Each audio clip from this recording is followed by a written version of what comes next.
আসসালামু আলাইকুম রহমতুল্লাহি ওয়া বারাকাতুহু। প্রিয় দিনী ইসলাম দরদি ভাই ও বোনেরা, আজকে আপনাদেরকে একটি সুন্দর বিষয় শিখিয়ে দেব, যেটি হলো, যদি কোনো ভাই অথবা কোনো আব্বাজানের বেকারত্ব থাকে, যে কোনো কাজ পাচ্ছে না, কোনো কাজ নেই, এছাড়া বাড়িতে খুব অভাব অনটন চলতেছে, অভাব অনটন দূর করার জন্য এমন একটি আমল আপনাদেরকে শিখিয়ে দেব, এমন একটি জিকির শিখিয়ে দেব। সেই জিকিরটি যদি আপনি আল্লাহর উপরে বিশ্বাস রেখে, যে আমি আল্লাহর নাম জিকির করব, এখানে নিশ্চয়ই আল্লাহ পাক আমার উপরে বরকত দান করবেন, এরকম বিশ্বাস রেখে পবিত্র থেকে উযু করে পবিত্র একটি বিছানায় বসে এই জিকিরটি আপনাকে ১৯ বার করতে হবে।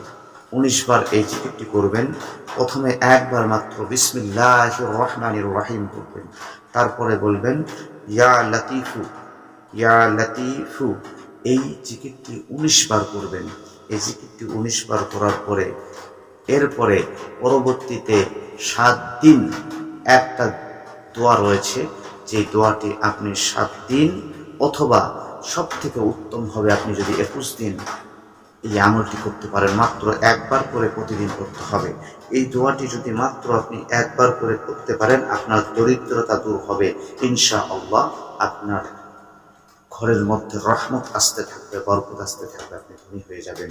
এবারে যে ওই দোয়াটি হলো এই, বিসমিল্লাহির রহমানির রহিম, লা তুদরিকুহুল আবসারু ওয়া হুয়া উদরিকুল আবসারু ওয়া হুয়াল লাতীফুল খাবীর।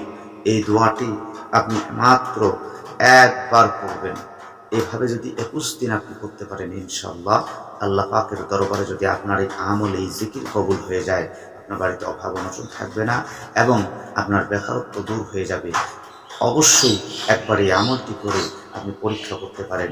এটি একটি পরীক্ষিত আমল। ইনশাআল্লাহ আল্লাহ পাক আপনার এই নেক আমল করার মধ্যে বরকত দান করুক, আমিন। আর আমার এই ভিডিওটি যদি ভালো লেগে থাকে, তাহলে চ্যানেলটিকে সাবস্ক্রাইব করে পাশে থাকুন আর বেল বাটনটি ক্লিক করে